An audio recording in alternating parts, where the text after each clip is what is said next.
Well, good morning. Good morning. Welcome back. Did we leave? We did. We did, yeah. Oh, let's just begin again with a little prayer, a little silence, maybe a chant. Oh. Beginning in the name of Holy Mystery, Holy Love, bringing our finest attention to our breath.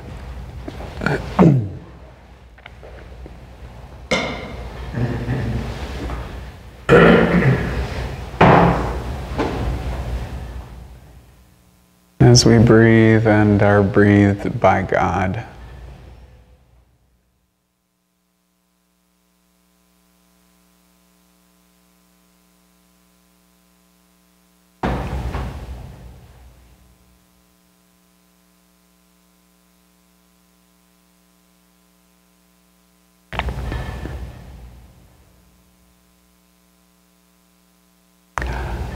From the Sufi poet Hafez. How did the rose ever open its petals and blossom, revealing all its beauty to the world? It felt the encouragement of light against its being. Otherwise, we all remain too frightened.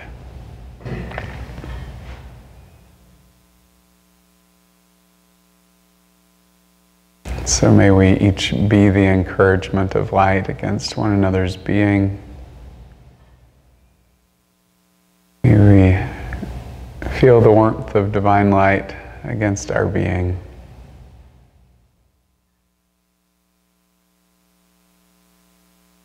And I invite you to join your voices in this chant as you feel moved to join in. The words are simply, slowly blooms the rose within. Slowly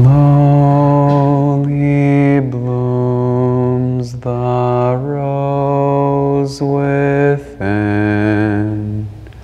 Slowly blooms the rose within. Slowly blooms the rose within. Slowly blooms the rose within. Slowly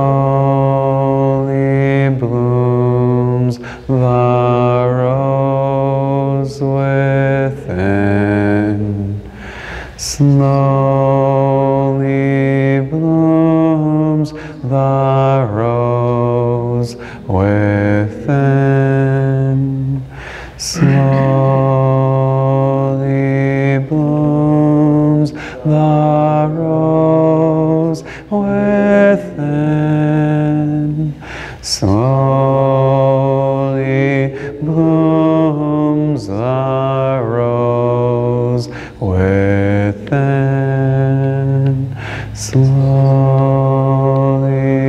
blooms the rose within. Slowly blooms the rose within.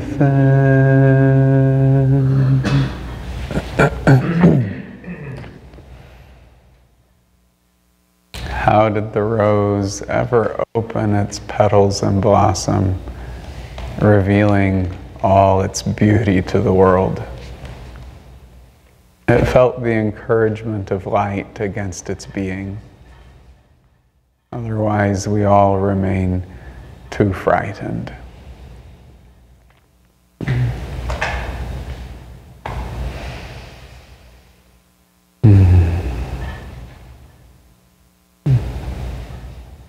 And so welcome back, friends.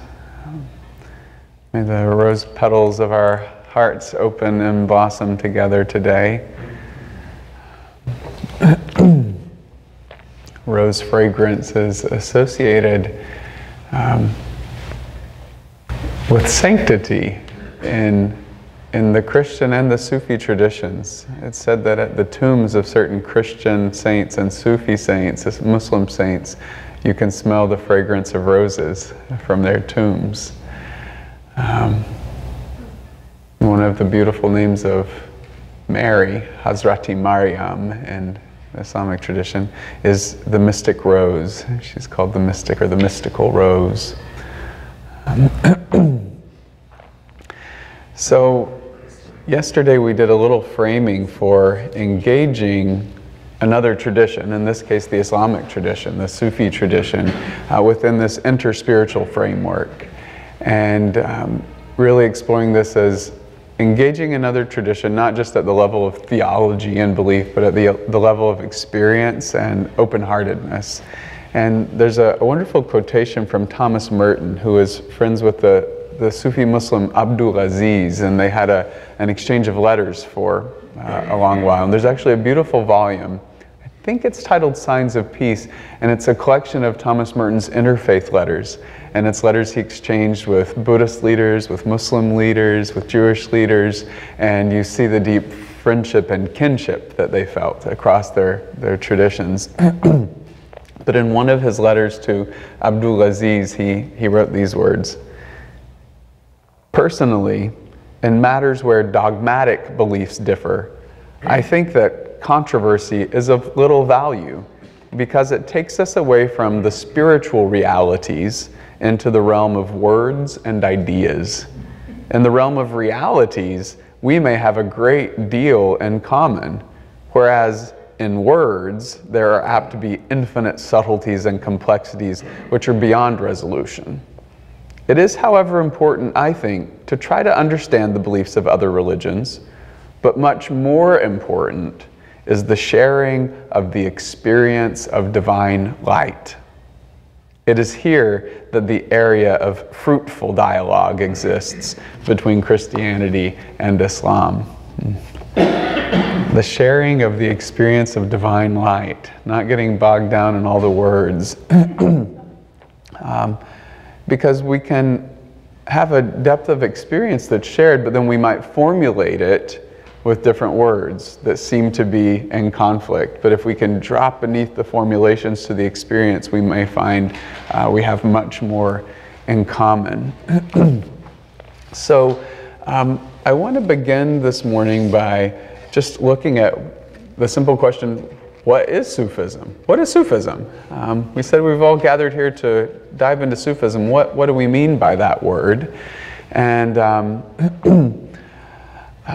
and maybe just a very brief word on my experience, my sort of personal entrance into the tradition.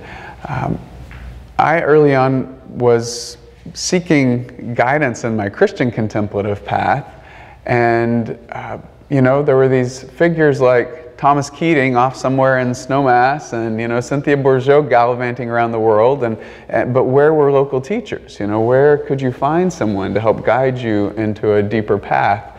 And I ended up finding teachers that were accessible in the Sufi world, in the Vedanta world, and they were willing to gift, in this interspiritual sense, the resources of their traditions, and that was a bridge back in some ways to my own Christian tradition. And when I met Cynthia Bourgeault eventually, I talked to her about my deep love of Sufism, and I'd wandered into a Sufi worship circle after having studied Islam in undergraduate, sort of academically, and was intellectually interested in Sufism, but I hadn't had a direct experience with the tradition. And I went to a zikr ceremony. We'll look at this word later, but it's the Arabic word for remembrance, and it's the ceremony of chanting the names of God. And my experience had been growing up in a Pentecostal church, which was very charismatic and expressive, but not very contemplative. And then coming to the contemplative tradition, which was not very charismatic or expressive, but very deep. And it was initially through centering prayer, which looked like this, and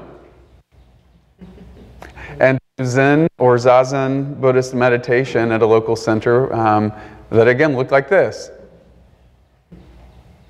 Right? It's just, and I realized it felt kind of like a neck up affair. I was sort of like, in my head, like saying my sacred word or counting my breath, and you know, the best of Christian or Buddhist contemplative tradition, of course, involves your full body and consciousness of your full body, but at least in my, at the time, limited understanding, I was kind of stuck in my head doing a neck up thing. And when I went to this Sufi group, here was a community that was chanting with this warmth and fire, and then dancing, holding hands, chanting in a circle, and chanting the names of God. This beautiful phrase we'll look at later, La ilaha illallah, which simply means there is no God but God. But then the chant dropped to just the second half of the phrase, Il-Allah, only God. Il-Allah, only God, only God. And I was looking around at these faces in the circle and literally seeing only God. There's only God here. And it was this beautiful, deep contemplative experience that was held in this ecstatic, embodied expression. And it was kind of like this meeting of the sort of charismatic expression of my childhood and the deep contemplative longing of my young adulthood. In this tradition were brought together in a very balanced way. And that was very striking to me and made me want to explore this tradition further. And when I met Cynthia Bourgeot, I told her about this love of the Sufi tradition I had. And she said that she also loved Sufism. And she said, you know, if it were up to me, I would just be a Sufi. She said, but she felt that she was called by Jesus to serve on the Jesus path. And she said, in some sense, you know, you don't choose the path, the path chooses you. And she said, but here's the secret. I think Jesus was a Sufi. And if we mean, you know, there's something a bit anachronistic about that if we mean Sufism just as the tradition that emerged after Jesus through the Prophet Muhammad. But she was really speaking of the Sufi way as an archetypal path, the path of love and the path of the lover and beloved dissolving into union, into the oneness of love. And she felt that Jesus was really standing in that love-centered teaching within his own stream, his own current. So this love affair with this tradition began within my own Christian seeking. And if we look at Sufism historically and say, what is it just historically? One answer is simply that Sufism is the mystical tradition or the contemplative heart of Islam. It's the mystical heart of the Islamic tradition, the mystical heart of the revelation brought by the Prophet Muhammad, peace and blessings be upon him, 14 centuries ago. And historically, Sufism has not been seen as something other than or separate from Islam. It's not a sect within Islam. It's the spiritual heart of Islam that infuses the whole tradition. And in classical Islamic society, Sufi spirituality was pervasive through the tradition. And you had Sufi lodges where people could come and deepen in that path, but it wasn't seen as other than the tradition at large. It was the spiritual heart of the tradition. And we've seen a breaking of that in more recent centuries and with a rise of kind of fundamentalism and a rejection of that deeper spirituality. So that's one answer. Sufism is the mystical tradition within Islam. But there's another answer that comes from within the Sufi tradition. And certain Sufis, if you ask them when Sufism began, they will say Sufism began with the prophet Adam, which is to say with the first human being, the very first human being. And they say that Sufism is in fact the mystical heart of all revelation, of all authentic spirituality, that it is simply the path of transformation, as it's often called, the science of the purification of the heart. This path of the purification of our hearts so that we can loosen the tight fist of our egos and awaken to divine love and unity, and live more from oneness and see from oneness. And so Sufism in that sense is simply the cultivation of our essential humanness. And so you have within the tradition both of these perspectives. It's a tradition that arose 14 centuries ago and that in one sense understands itself as something deeply universal. And I don't want to go too far down the rabbit hole there, but I think it's important to hold that tension. But I think it's very important today, with the rise of Islamophobia in the world around us, to not attempt to divorce Sufism from Islam. Because I think sometimes people will say, well, the Sufism stuff's really good, but that Islam thing, I don't know. And so we'll like snap them apart so we can sort of claim the goods without, owning the context. And so I think to counter Islamophobia, it's important to say, like, look, these riches, this beauty has arisen within this tradition and comes from the heart of this tradition. And I thought we might begin by just looking a little bit at Islam as a tradition, because I do think it's important framing for engaging this mystical way. And we spoke last night about the way of love, this path of love. And Rumi, the Sufi poet Rumi, Jalaluddin Rumi, great 12th century Sufi saint, whose order, the Mevlevi order, is known popularly as the whirling dervishes. And so there's this whirling practice associated with that lineage. And Rumi has, for some decades, been one of the best-selling poets in North America, So these are some words from Rumi about the path of love, which for him was Sufism and for him was Islam. He writes, in sectarianism, dividing ourselves up into sects, in sectarianism there is no love, and love has no sect. Love is that ocean without boundary or shore, where lovers drown without sigh or cry. On the path of love, friend and stranger are one. That one who has tasted the wine of union with the supreme soul, in his religion, in her religion, the Kaaba, the central shrine in Mecca, the Kaaba and the idol temple are one. The way of love is different from all other religions. For lovers, their sect and religion is simply God. In loving you, there are certainly no Muslims. In the religion of love, there is no infidelity or disbelief. Love's religion is other than the 72 sects. Beside it, the throne of kings is just a floorboard. So here he's speaking of this universal path of love, and he's speaking of it as the heart of Islam, as the heart of Sufism. He's speaking here as a Muslim, saying this.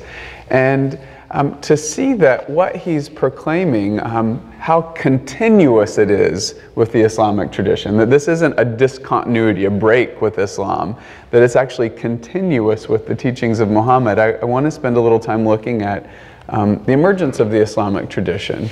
And for those of you who don't know the story, in the year 610, so 600 years after Jesus and his sharing of the good news, a prophet arose in the Arabian Peninsula whose language, metaphors, stories, images were all firmly rooted in the biblical lineage of prophecy. So he spoke of David, of Jesus, of Moses, of the Psalms, of the Gospel, of the oneness of God, of the justice and mercy of God.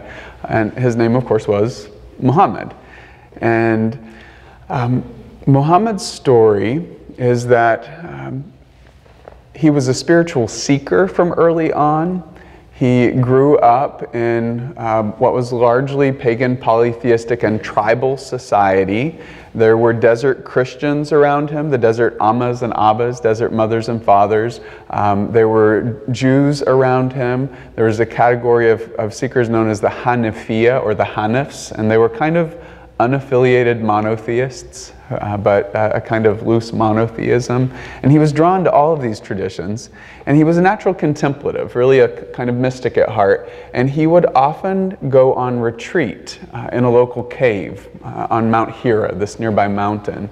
And this was a practice he would have learned from the desert Christians who had cave retreats and cave churches. And so Muhammad would regularly go on a retreat period in the cave for silent contemplation. And it was during one of those retreats, while he was in contemplation, that he first felt this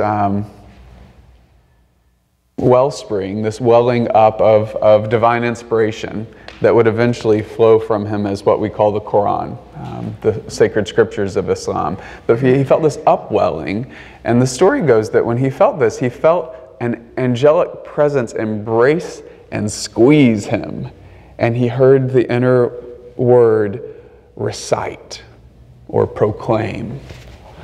And he said, I'm not a reciter, I'm not a proclaimer. And again, a second time, this squeezing and this recite.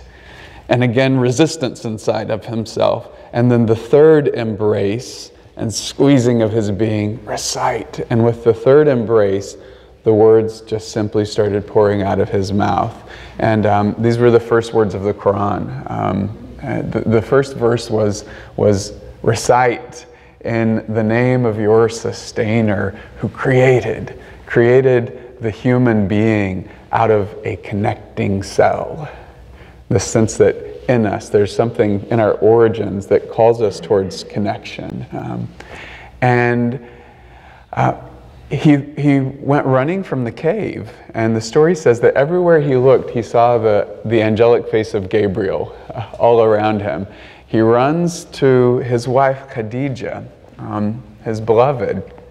Great story about them. You know, she was 40 and he was 20. She was a wealthy businesswoman, and he was a trusted tradesman on the trade routes. And she had her eye on him and started putting out inquiries. Is that guy single? And so she sent a proposal to him, and he accepted. And they had a long monogamous marriage until her death. And the year of her death in the Islamic tradition is remembered as the year of sadness.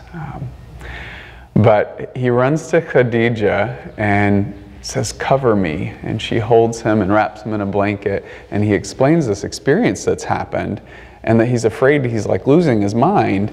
And she says, oh, Muhammad, you're the best man I know. And what you're sharing with me, it doesn't sound like insanity, it sounds like inspiration. And so she took him to her cousin Waraka, who was a Christian, and he explained what had happened. And Waraka said, well, this sounds like a prophetic calling. You know, this is within the tradition. It sounds like a prophetic vocation. And the really amazing thing is, Muhammad didn't start any public teaching or preaching for 3 years. He just sat with this, processed it, integrated it, worked through some depression, the tradition says, and started sharing with a close circle of friends and deepening his own practice before he went public. So the year 610, he felt the inner permission to start teaching publicly. And this created quite the stir, because his teachings were kind of threatening to the social order, all about equality and the like. But what he began teaching, that's today recorded as the Quran simply means the recitation. It's called the recitation because the understanding is the words that he shared, he didn't just come up with them in his head. He saw them reflected in the mirror of his heart, and he simply recited them. That this was, revelation flowing through him. And the Quran acknowledged the Torah, the ongoing validity of the Torah, of the Psalms, of the Gospel. It refers to these previous revelations. And it teaches that God has throughout time sent messengers to every people in every language and culture, revealing the same basic or universal truths. And so in that sense, what Muhammad saw himself as bringing wasn't a new religion, but rather a new eruption of the universal truths that are present in all religions. Of course, a new religion did emerge that today we call Islam with a capital I. And for that reason, it's, I think, important to note that, I'll get Mark's bag of markers here, that Islam in Arabic and in the Quran, it's not a capital letter. So the religion we call Islam, but in the Quran, it simply refers to Islam with a lowercase I. And Islam is simply the Arabic word for self-surrender to the divine. It means surrender to the divine. There's a wonderful feminist Islamic scholar Amina Wadud, and she translates Islam as engaged surrender. That it isn't a passivity, like, just let yourself be walked over. It's engaged surrender to the divine. And it's, this word is made up of a trilateral root in Arabic, this SLM root, and it's the same root in salam and in salim. And these words, salam means peace, salim means wholeness. This is shalom in Hebrew. They're cognate languages, Hebrew and Arabic, shalom, and shalem in Hebrew, wholeness. So Islam, surrender, salam, peace, salim, wholeness. So a Muslim, and again, there's the same trilateral root in that word. A Muslim is any person who is on a path of engaged surrender with the divine, who is living in the state of, or striving towards the state of peace, surrender, and wholeness in relation to God. And in that sense, the Quran actually recognizes as Muslim prophets and peoples of previous revelations. So in the Quran, Jesus and his disciples are referred to as Muslims. Abraham is referred to as a Muslim. And it doesn't mean capital M Muslim. It means these were human beings living in the state of surrender to God. And so bearing that in mind, we can speak of a universal Islam, which we might have the lowercase I, and say that is present in all religion, in all spirituality. All spirituality invites us to this state of surrender. And then there's capital I Islam, the tradition that emerged as a new tradition in the 14th century. And at the beginning of the tradition, the people who joined the movement, they were just called the believers. And it was really this ragtag band of interfaith. It was a 7th century interfaith movement, honestly, because the people who liked what Muhammad was teaching, there were converted polytheists, there were these Hanifs, there were Jews who said, yeah, this sounds like what Moses said. There were Christians who said, yeah, this sounds like what Jesus said. And they all start this movement following this new teaching. And they weren't yet a new religion, right? They were people trying to follow these universal principles. And they had a very simple creed. La ilaha illallah. There is no God but God. That's the creed. There's no God but God. And we're all one under this one God. And the Quran actually is radically pluralistic in its orientation, which was pretty radical for the day. So I want to read just a few passages from the text.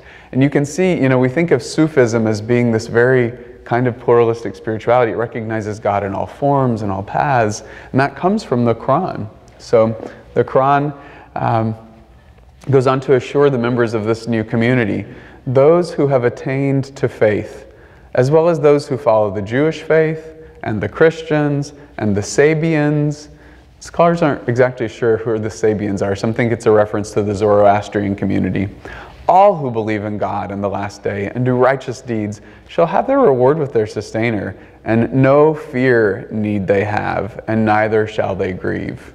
Whether you're a Christian, whether you're a Jew, whether you're in this new community, it's all good, the text says. And it makes it clear that it's not in opposition to previous revelations, but rather a confirmation of those other teachings. And again, the Quran says that the faithful are commanded no more than this, to worship God, sincere in their faith in God alone, turning away from all that is false, to remain constant in prayer, and to practice regular charity. For this is the true and straight way. Pretty simple, right? Have faith in God, be constant in prayer, and be regular in charity. That's it. That's it. And the Quran goes on to say that the differences among our different religions aren't a problem aren't a mistake, but they're actually divinely appointed. So again, this is from Surah 5 in the Quran. Unto every one of you have we appointed a different law and way of life. And if God had so willed, God could surely have made you all one single community. But God willed it otherwise in order to test you by means of what has been vouchsafed unto you. Vie then with one another in doing good works. Unto God you all must return, and then God will make you truly understand all that on which you are wont to differ. Don't argue about the nitpicky differences. Instead, just vie with each other in doing good works and let God worry about the rest of it. And there's another verse in the Quran in which it says, I could have made you all one single community, but I made you into different communities in order that you might come to know one another. This beautiful sense of entering into deeper relationship. So, this vision of pluralism, explicitly affirming the validity of other religions, was pretty revolutionary within the Abrahamic traditions, the Abrahamic matrix. And there's a wonderful charter that we still have. It's a letter that Muhammad wrote to the monastic community at St. Catherine's Monastery on Mount Sinai. You know, that monastery still exists. Some of you may know the famous image of Christ Pantocrator from St. Catherine's, Mount Sinai, this beautiful icon of Jesus, where one side of his face looks very fierce and one side very merciful. Do some of you know this? You can cover one half of his face and he looks like, you cover the other and he just looks soft and gentle. And it's that balance of divine justice, severity, and divine mercy and compassion. So, this is a charter of privileges that Muhammad wrote to and for the monastery at St. Catherine's. And this is after the tradition had sort of spread. He writes, and this is still held in the monastery, this text. This is a message from Muhammad ibn Abdullah as a covenant to those who adopt Christianity, near and far. We are with them. Verily I, the servants, the helpers, and my followers defend them, because Christians are my citizens. And by God, I hold out against anything that displeases them. No compulsion is to be on them. Neither are their judges to be removed from their jobs, nor their monks from their monasteries. No one is to destroy a house of their religion, to damage it, or to carry anything from it to the Muslims' houses. Should anyone take any of these, they would spoil God's covenant and disobey God's prophet. Verily, they are my allies and have my secure charter against all that they hate. No one is to force them to travel or to oblige them to fight. The Muslims are to fight for them. If a female Christian is married to a male Muslim, it is not to take place without her approval. She is not to be prevented from visiting her church to pray. Their churches are to be respected. They are neither to be prevented from repairing them, nor the sacredness of their covenant. No one of the Muslims is to disobey this covenant until the last day. Well, that was written in the year 628 as a charter, a covenant with the monks at the monastery. So you see this profound respect for the other Abrahamic communities, that one tradition wasn't to supplant and replace the other, but they were to live in harmony together. Why did he find it necessary to write that charter? Was there some because the human tendency is to say, well, my religion replaces your religion. My religion is better than your religion. Right, and the tribal mentality and people coming into this new movement who have the zeal of new converts, right? We're accepting the new, real, best religion. And he's saying, hold on here. The other revelations are still legitimate and valid, you know. So We taught this, Matthew. I don't know. Is that the icon that was at the Met just recently? Oh, I don't know. I think It may have been. Yeah, it may have been. So you have this emerging kind of radically interfaith community, and egalitarian community that was born out of a deeply tribal patriarchal society. And in the world that Muhammad lived in, the different tribes were always vying for honor and power and control of the local landscape. And the hierarchy within the tribal society, it really countered the possibility of a really just and equitable social order. And Muhammad's message was seen as threatening to that hierarchy. And so when the Quran rejects the polytheism of the Arabian Peninsula, it's not really an exclusivist stance, because at the same time it affirms that there's one God who has revealed itself through all traditions and cultures. And in the rejection of the tribal deities, it's really recognizing that the tribal deities were reinforcing tribal and social division. And so it's trying to unite everyone under one God who has revealed itself in many ways. And the Quran, at the same time, it uplifts women. It grants women property and divorce rights that they didn't have in the pre-existing culture. And it condemns again and again the widespread practice of female infanticide. People wanted boy children because they were a male heir and successor. And because there was so much tribal warfare, men were dying at a higher rate than women. And so if you had too many girls, there weren't going to be enough husbands to marry them off to, which is one of the reasons polygamy was common, because there were more women than men because the men are dying in battle. And so men have to marry multiple women so they're protected under a household. And Muhammad saw this practice of infanticide as just a deep and horrific injustice. And so the Quran condemns it again and again.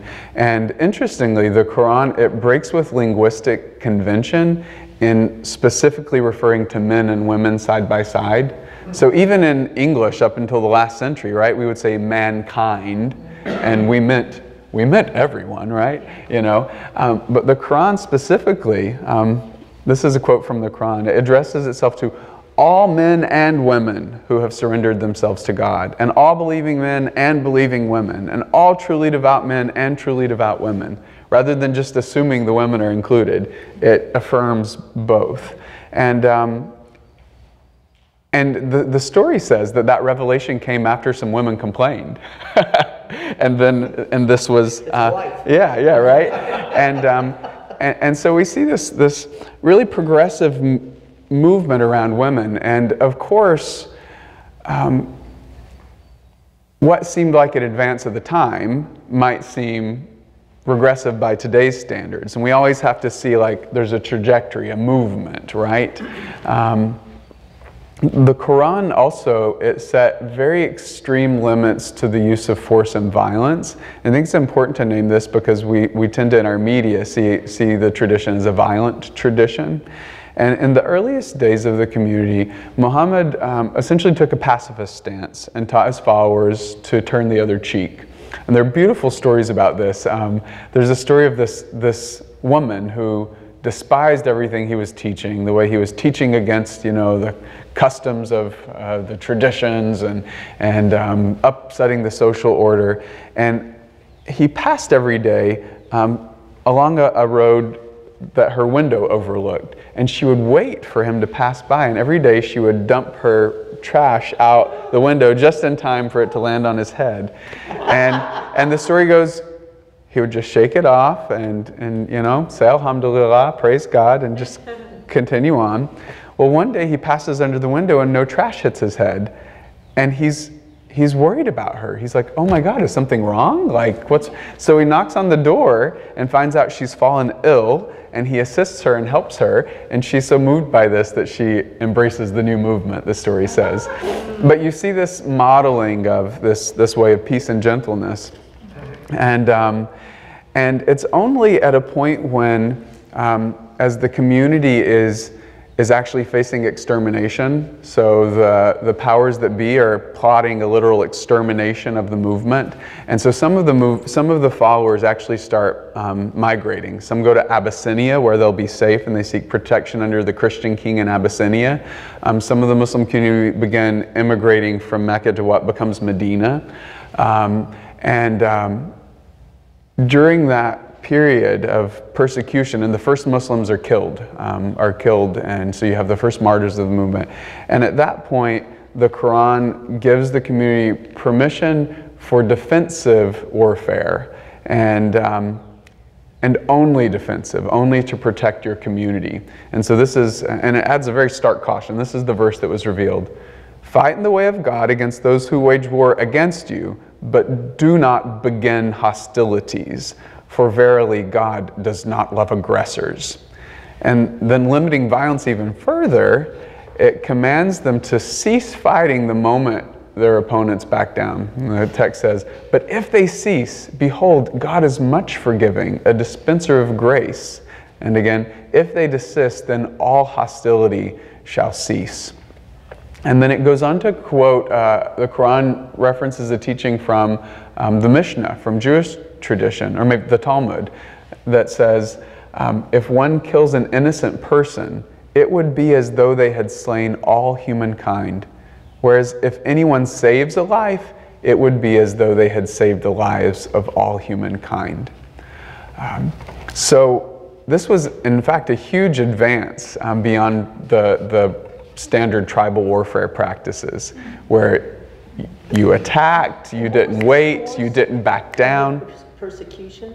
What was the source? Well, it's the local tribes are trying to kill the believers, trying to kill the new movement. They think this is a threat to the social order. We need to stamp it out. And so they kill the first members of the movement. Persecution is picking up. And then this revelation comes that says, you can fight to defend your family and community, but you can never begin a battle. You can fight defensively, and if they stop, then you have to stop. And I think we can, easily kind of... May I ask a question? Let me just finish this thought. I think we can easily criticize a stance that allowed defensive fighting, sort of claiming Jesus' nonviolent stance. And I think this is where context is really important. Jesus taught his pacifist stance not only as a higher road, but also as a better strategy. In the context of Roman Empire, violent resistance movements were squashed by the empire overnight. The only chance you had was as a nonviolent movement to continue. There were so many violent resistance movements, Rome was just bigger, In the context of tribal Arabia, a nonviolent stance would have just meant the complete erasure of the community. They would have come in and killed the women and children and everyone. And so this revelation that said you can fight defensively and only defensively, contextually we have to understand it. Go ahead, your question. I'm just curious, was the Quran an evolutionary document like the Bible, written over multiple centuries with dozens of authors, or was the Quran written within a very limited period of time? Yeah. So, first of all, it wasn't initially a written text, it was an oral and an oral text. It emerged in the moment, but those who heard the revelations wrote them down, and so it emerged over a 23-year period. So very short. So the entire, what becomes a text, emerges over 23 years, and then is compiled by the community into a text. And it's said that, as they heard the original revelations, they'd write them on palm leaves or on different things like that, and then it's collected and codified. And so there's, some scholars see evidence of, little shifts and changings in the text before it becomes fully standardized, but pretty much speaking, the standard text emerged over 23 years and hasn't really changed. So it is very different from the Hebrew and Christian scriptures, which emerged over, decades or even hundreds or thousands of years, and did go through processes of redaction in some cases. Yeah, Carol.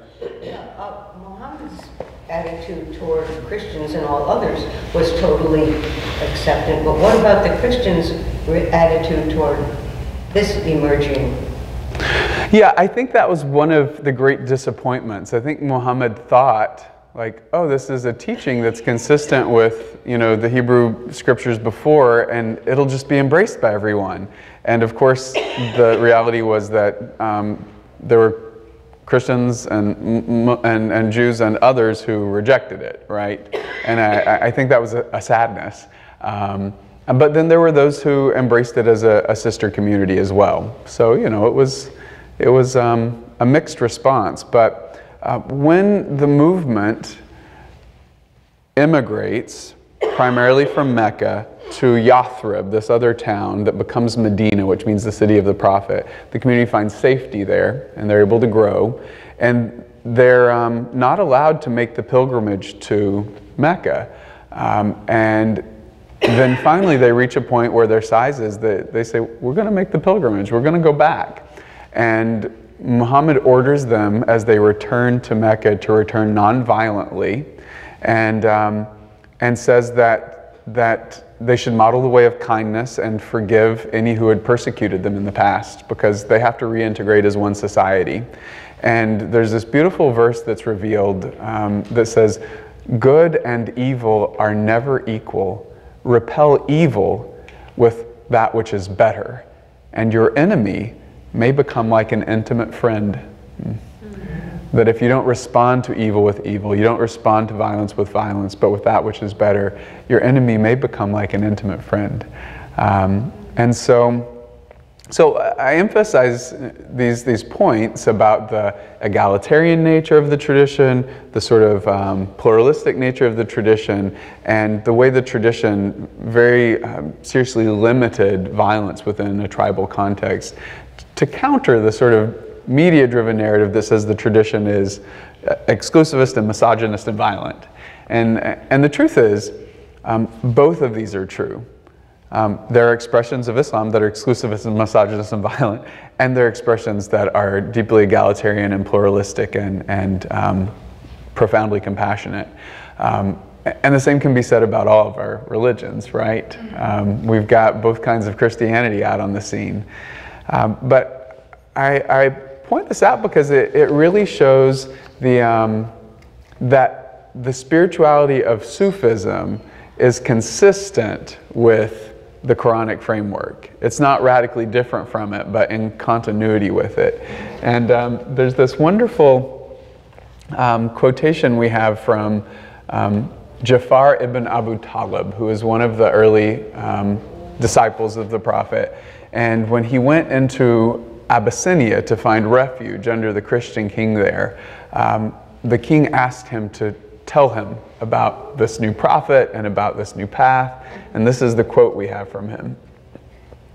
We were a people lost in ignorance. We worshipped idols. We backstabbed one another in gossip. We committed sins without shame. We severed the bonds of mercy among us. And we were unkind neighbors. The strong among us devoured the weak. Thus we were until God sent to us a messenger from among ourselves, well known to us in his nobility, honesty, trustworthiness, and tenderness. He called us to unity and to devoting our worship to God alone and to removing the idols from our hearts. He commanded us to be truthful when we spoke and to fulfill our trust and to preserve the bonds of mercy among us and to be kind neighbors and to desist from violating what is sacred. He called us to turn back from our sins and from falsehood and from devouring the wealth of orphans and from defaming honorable women. So we believed in him and in his message, and we followed what he received from his Lord. So this beautiful statement of what the movement meant for people at that time. And, and as I said, the core creed in the tradition was just La ilaha illallah. There is no God but God. And a second half was added to it, Muhammadan Rasulullah. And Muhammad is a messenger of God. And the understanding was, you could also say, Musa Rasulullah, Moses is the messenger of God. Isa Rasulullah, Jesus is the messenger of God.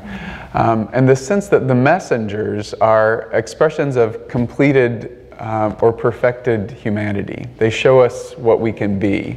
And so there's this sense in which the first half is affirming divinity and the second half is affirming humanity. And that Muhammadan Rasulullah is perfected humanity as the messenger or the expression of God. And the Sufis hear this, La ilaha illallah, as, well, the first half is a negation, La ilaha. There is no God. And this was understood as a sweeping of the idols from our hearts. La ilaha. We're going to sweep all the false gods, greed, vanity, selfishness, division, illusions of separation. La ilaha. We sweep them away. Il Allah. Only the one. Only the one. And I heard my own Sufi teacher interpret this once as he said, La ilaha. There is no God. La ilaha. There is no God. That separate character that you believe exists in the sky, La ilaha, il Allah. There's only this field of oneness we call Allah, which is a very radical statement of the inner meaning of that. And it's been read as there are no parts. There is only the whole. We think we're separate parts, but we're actually part of a wholeness. Yeah. May I see in writing what you're saying? Yeah, and we will put this up on the board. It's just there is no God but God, is the phrase. But when we come to work with these as chants later, I'll put it up on the board. I'll write them up there in big bold ink. But I might have a text of it somewhere here that I can. Are you quoting from several different surahs? So see that right there? La ilaha il Allah. Yeah? La ilaha. And in my tradition is a Turkish tradition. It gets pronounced la ilahe. But often Arabic speakers will say la ilaha. La ilaha. There is no God. Il Allah. Only God. Is that one's cataphatic and apophatic? Exactly. It's the cataphatic path, which is the path of affirmation, finding God in everything, and the apophatic path, which is the path of negation. In Sanskrit, neti, neti, not this, not this. You know, you're cutting away everything. Not this isn't God, this isn't God, this, not this, not this, not this, until there's only God left. And then there's a way of affirming the affirmation. This, until there's only God left, you know. And so it contains both the path of negation and the path of affirmation. Right, yeah. So the second part is the path of negation? The first part, la ilaha, is the negation. There is no God. Okay, yeah. And il Allah is affirmation, only God. Yeah. I have a friend who, in talking with her, she says to me, well, I know you believe in God. She's an atheist. Mm-hmm. And so it's like this saying would be a wonderful saying to give to her. Right. You know. Well, and one is negating our conceptions of God, our theologies of God. All these things are limiting God. They're trying to bound, contain, define the infinite, undefinable, uncontainable. And so anytime you think you have a definition of God, you have to smash it. You have to shatter it, because then it's an idol. And so it's that continual process of smashing any idols and then opening to the oneness, to the mystery. La ilaha illallah. And you see it picked up in modern music. The Beatles, for instance, Imagine. Yes. There's no religion. Yeah. It's easy if you try. Oh, yes. Is it your idea that the tellers of the truth, capital T, are always up against the social order? It is the nature of what takes place. And I'm also of the thought that they know they will die for this. That inside them, Gandhi, Martin Luther King, the people who will rise up and speak against the social order know they will. At the risk of their own life, right? But they're rooted in something so deep that they're willing to give that up. Jesus knew. Right. I think there's something that is connected here. Yeah. I am giving, literally, I'm giving my life.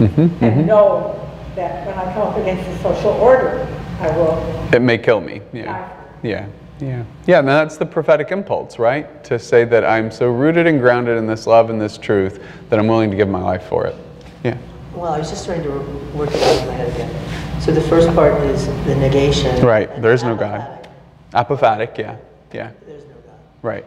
And the second part is the affirmation. Affirmation, Cataphatic, yeah, that's a great way of looking at it. Those of you who don't know those terms, in classical Christian language, there are two principal paths of prayer. The apophatic, which is the way of unknowing, unsaying, unspeaking, the way of negation. And so you come to God by a process of subtraction, right? No images, no thoughts. And the cataphatic path is the path of affirmation, of coming to God through, of prayer with images, prayer with, prayer that has content. One is prayer without content, one is prayer with content. And both are seen as ways that can get you to the divine. And we tend to have, temperamentally, we're often, tilted one way or the other. Centering prayer falls in the... Centering prayer is a classic apophatic approach, right? Just empty, empty, empty. Empty, empty, yeah. So that's the Islamic context, and I think it's important to go there just to remember where this tradition emerges from. And the Sufi tradition, like I said, it's sometimes called the science of the purification of the heart. And it really is about awakening our capacity to see from oneness and to live from the heart. And so in the Sufi tradition, it's sometimes said that Sufis aren't interested in conversion in the sense of from one religion to another, but rather in completion, the completion of our humanness. And there's a story told about Mevlana Rumi having an elderly Christian man come to him as a student, wanting to learn the Sufi path. And he takes him as a student. It's called bayat in Sufism. There's a hand-taking ceremony where you take hand with the teacher and you become their student. And but he's committed to his Christian path, and he says to Mevlana, Mevlana is what dervishes call Rumi. It just means our teacher, our guide. He says to Rumi, don't make me give up my Christianity. This has been my path my whole life. I don't want to lose this, and you don't have to. And but all the other dervishes are saying, when are you going to get him to convert to Islam? When are you going to get him to really become a real Muslim? And finally, Rumi says to them, why are you trying to convert the already converted? Because he sees that conversion is really about the turning of the heart, not the labels that we attach to ourselves. And so my own teachers, they've said that when one enters the Sufi path, if someone's called to that path, if you come a Jew, you will become a completed Jew. If you come as a Christian, you will become a completed Christian. If you come as a Muslim, you will become a completed Muslim. Or we might just say, if you come as a human being, you will become a completed human being. That it's really about the maturation of our humanness and the opening of our hearts more than the affixing of labels.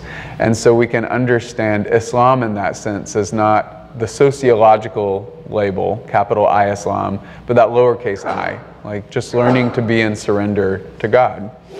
And looking at Sufism in a Christian context, and of course it's obvious. Last night I had my plastic collar on. I'm an Episcopal priest, so why engage this tradition within a Christian context? And there are a couple quotations I wanted to share with you from Cynthia Bourgeault, because in her work to reclaim the Christian contemplative path, she did engage the Sufi tradition quite a bit. And she writes these words in her little book, The Wisdom Way of Knowing. She says, while it may be politically incorrect to say so, the case can be made from a wisdom standpoint that Islam arose in part as a corrective to a series of wrong turns that had jeopardized Christianity, or had jeopardized Christianity's ability to follow its own wisdom master and hence to carry the torch of wisdom into the world. At any rate, Sufism really serves as the bridge between the Islamic and Christian worlds, which belong together as the two halves of one soul. It's a bold statement. And she gets even more bold in a foreword she wrote to Llewellyn Vaughan Lee's book. Llewellyn Vaughan Lee is a Naqshbandi Sufi teacher. He wrote this beautiful, very thin little book called Prayer of the Heart in Sufi and Christian mysticism. And he looks at the prayer of the heart practices across both traditions. You know, he looks at Rumi, and he looks at Teresa of Avila, and he looks at Ibn Arabi, and he looks at John of the Cross, and looks at the commonalities between the heart-centered practices in those traditions. And Cynthia was invited to write the foreword to it. And she says this: Sufism and Christianity are joined at the heart. Of that there can be little doubt. I have come to that conclusion in my own right in the course of my own 20-year quest to recover Christianity's authentic wisdom tradition. In my mind's eye, I often imagine a kind of handoff, which may be both historically and politically incorrect, but continues to ring with inner truth. That as institutional Christianity became increasingly dogmatic and propositional in its formulations in those centuries following its elevation to the official religion of the Roman Empire, Sufism arose in the cradle of Islam to receive and nurture those teachings on the heart that had first been planted in those Near Eastern lands directly from the living heart of Jesus. So she's imagining here that as Christianity became increasingly dogmatic and rigid and institutional, Sufism kept something alive that was being lost within the Christian world. The desert mothers and fathers also, in those initial years when Christianity was merging with empire, that's when they went out to the desert to resist the pull of empire and to live this pure teaching out in the desert. And Sufism is not just spiritually a direct link, but historically a direct link to that desert tradition as well, because we know that the Prophet Muhammad and the early Sufi saints had deep contact with the Christian mystics. So, yeah. Is that when the Christian Gnostics also got cracked down on? So, in other words, these are like almost the Gnostic traditions. Yeah, the Gnostic traditions in Christianity is a very complex reality, and what gets reified as Gnosticism, you know, we say Gnosticism with a capital G as if there was some like unified movement of Gnostics, when really it was diverse strands of different mystical teaching within the early church. And then with the rise of what becomes orthodoxy, the shadow gets cast that we call Gnosticism, and it becomes the boogeyman, you know. But it's a lot more nuanced than that. Christianity merges with empire in the 4th century. We have Christian so-called Gnostic spiritualities emerging, you know, in the 2nd and 3rd centuries as well. But certainly with the rise of an orthodoxy that's backed with state power, you start getting suppression of alternatives within the tradition. So yeah, you do definitely get some of that. And for example, the Gospel of Thomas that today, thanks be to God, we have in translation, it was discovered in the 40s after having been buried in the Egyptian desert in the 4th century, with Rome's rise to power and an order that went out that you need to, you know, burn and suppress texts that aren't considered canonical. And the thinking is that they were buried near the ruins of an old Pacomian monastery, an early Christian desert monastery. And the thinking is that the monks there were heartsick of the thought of burning their library, so instead they buried it so that it could, you know, come back at a kinder time, and it only took about 2,000 years. But the Gospel of Thomas is beautiful mystical Christian teachings, really non-dual teachings. And the tricky thing with Gnosticism with a capital G, often it's used to refer to certain currents in the early church that were world-denying. And some Gnostic teachings saw the physical world as a mistake. The true God didn't create the world of matter. The world of matter was created by a false god called the demiurge. And the mythos is that out of the silence of the eternal Father, there arose these what were called archons or powers, kind of like demigods that arose in that primordial reality. And one of them, and they rose in pairs as divine consorts. One of them was the Logos. In the beginning was the word, logos in Greek, and the other was Sophia, Chokmah, holy wisdom, and they were supposed to be consorts, but Sophia, being a bad girl, she tried to generate without the balancing force of her consort, and she created this sort of aborted blind god that's called Yaldabaoth in the Gnostic myth. And as this god comes into being, shards of light from the eternal realm get caught in the world of matter, which all sort of comes into being. And then this false god looks around and says, well, I'm God, and says to all the shards of light captured in the material world, and you have to worship me and do what I tell you to do. And they said, that is the God of the Hebrew Scriptures, the false God. And they said that Jesus came, the Logos, from the realm of light into the false world of matter to tell us that this is all a mistake and we don't belong here and there's a path of return to the realm of light. And the Orthodox tradition rejected that, and I think for good reason, that it was a world denying, sexuality denying, body denying teaching. But there's a deep psychological truth in it. We all recognize, like, something ain't right here, you know? Like, what's with all this pain and suffering and war? And that mythos is getting at that sense of unease. But the Orthodox tradition, what it tried to do was say that all the world, seen and unseen, equally come from the heart of God. That the material realm isn't a mistake, it's an expression of the heart of God. It's not a trap, it's a place where the heart of God is being revealed. So, the Gospel of Thomas, interestingly, doesn't have the trappings of that Gnostic myth. It's really a non-dual text. It doesn't say the world is a mistake. Jesus in the Gospel of Thomas says, the kingdom of heaven is spread out upon the face of the earth, and people fail to see it. You know, it's here. The mistake isn't the world itself. The mistake is the way we perceive the world. So the best of those, and gnosis, the Greek word gnosis, is a perfectly orthodox word. St. Paul, and anytime St. Paul speaks of the knowledge of Christ in his letters, he's using the word gnosis. So gnosis isn't a bad word. It just means spiritual knowing, spiritual knowledge.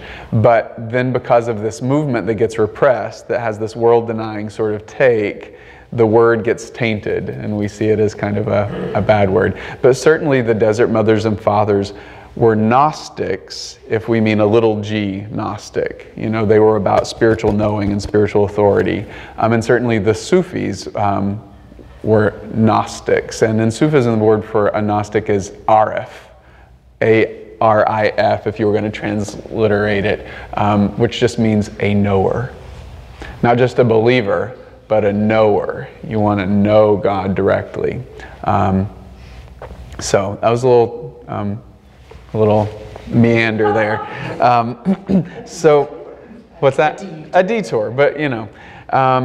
So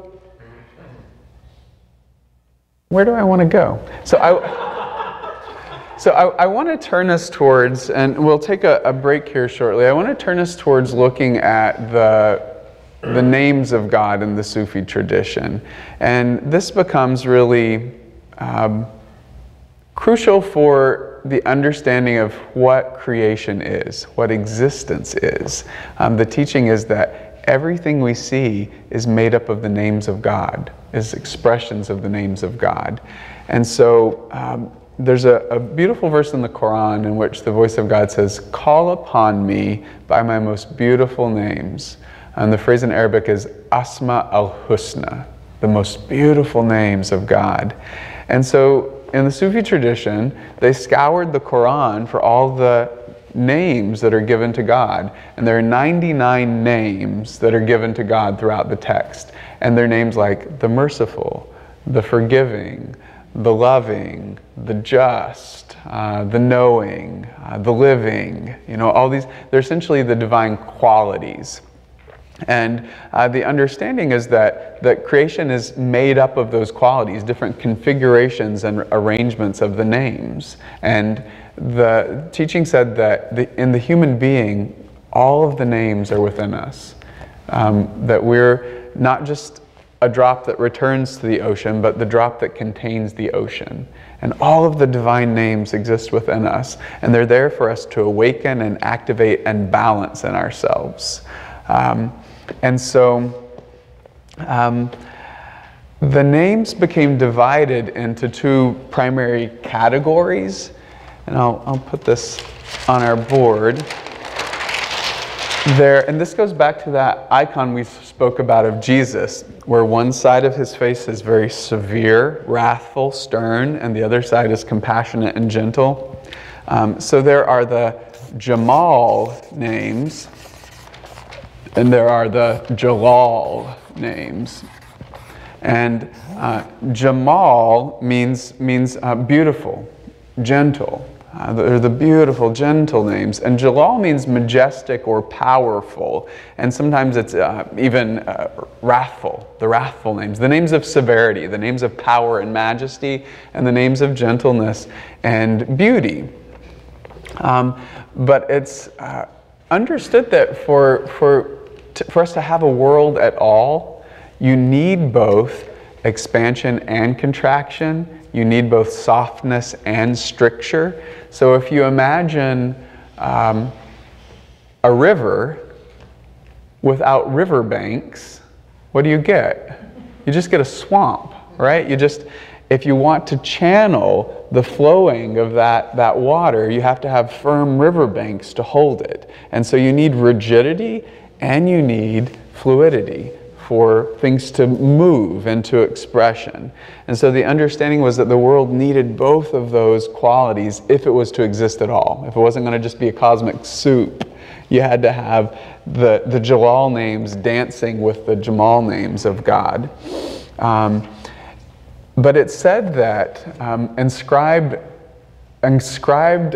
on the throne of God, and the tradition, of course, says the throne of God is in fact the human heart, that inscribed on the divine throne are the words, "My mercy precedes my wrath," or "My mercy is more primary than my wrath." And so the Sufis say that even divine wrath is just veiled mercy. That what we experience as wrath it's actually all the mercy of God. There's only the mercy of God, even when we experience it as wrath. And a good example of that is the image of Kali in the Hindu tradition. Do some of you know the goddess Kali?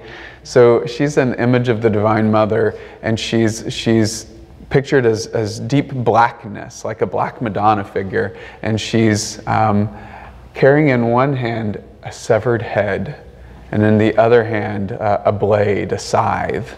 And she has a necklace made of skulls and a skirt that's made of severed human limbs, and her tongue is sticking out like this. And it said that she is nothing but love and compassion absolute. And the severed head she holds is the head of your ego. And she comes to sever the head of your ego and to shatter your illusions of separation.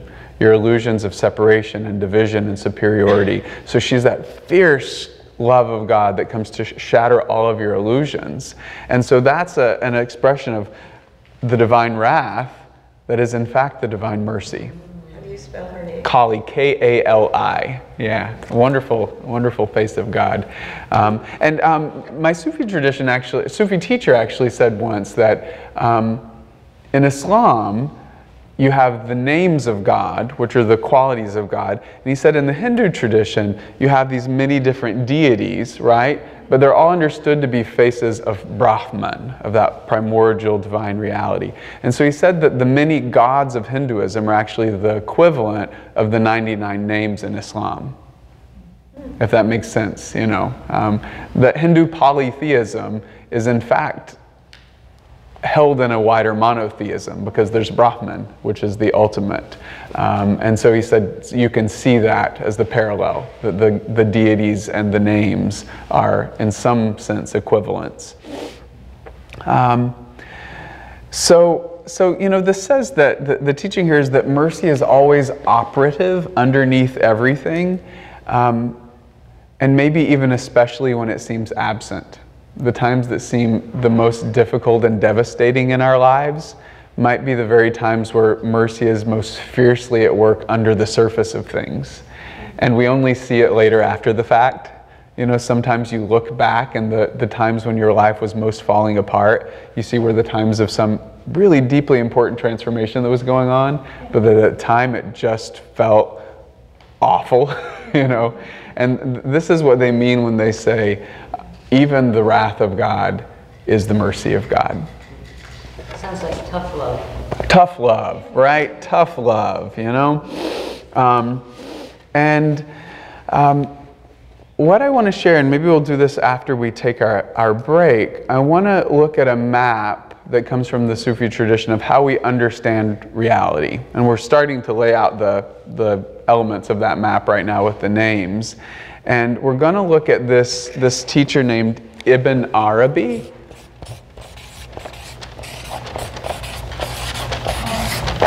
And he's one of many great saints within the tradition, but there are these two great saints that are called, there's this word kutub, which means pole. And there's the understanding that there are these saints who are like these poles, these axes who, hold the world together. You may know in the Jewish mystical tradition, there's the teaching about the 36 righteous souls. Do you know this teaching? So Jewish mysticism says that there are the tzaddikim are the righteous ones. And you may remember in the story of Noah, it says Noah was a righteous one and he walked with God. And biblically, a righteous person doesn't mean just like a nice, really nice, good guy. I mean, it's like the staggering order of holiness, And so the tradition said that the Lamed Vavniks, which means the 36, are these 36 righteous souls for whom God holds the world together. Because of their prayer and their humility, in a way they are holding the world together. And it said that these righteous souls, they're hidden saints in the life of the world. And they're so humble that if you told them that they were one of the 36, they wouldn't even believe you. They're such quiet, humble figures, but through their humble love and devotion, the world keeps turning. So this word kutub is kind of like that in the Islamic tradition, that there's these people who are like axes, that hold. But the two axes in Sufism, it said that Ibn Arabi was the kutub, or the pole of gnosis, the pole of knowledge. And his teachings really center on gnosis, knowledge.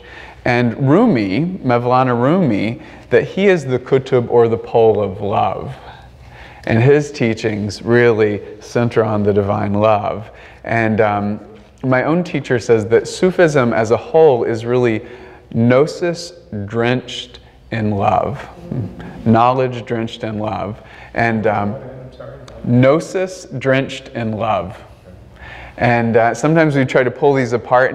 In Hinduism, there's the bhakti path, which is the devotional path. That's all about cultivating devotion, the love-centered path.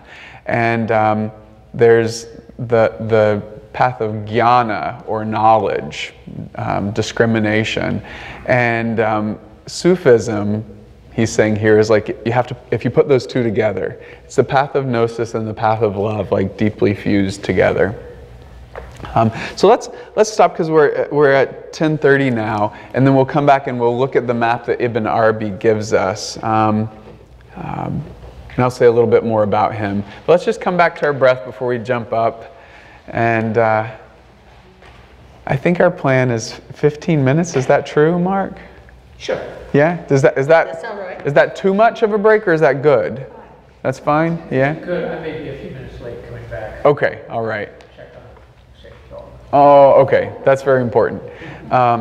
Let's just take a breath together.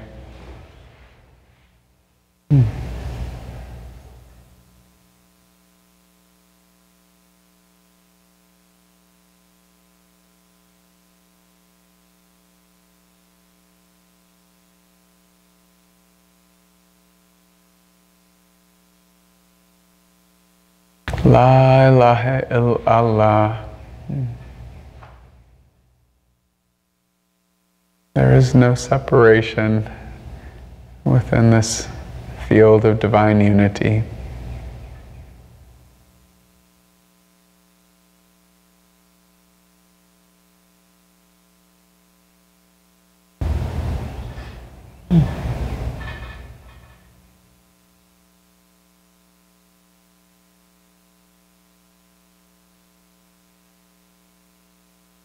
And anchored in our breath and in our hearts, we'll pause and move about, get a snack, go to the bathroom, step outside. But as you're able, try to keep a little awareness anchored in your heart, a little attention given to your breath as we move through this break.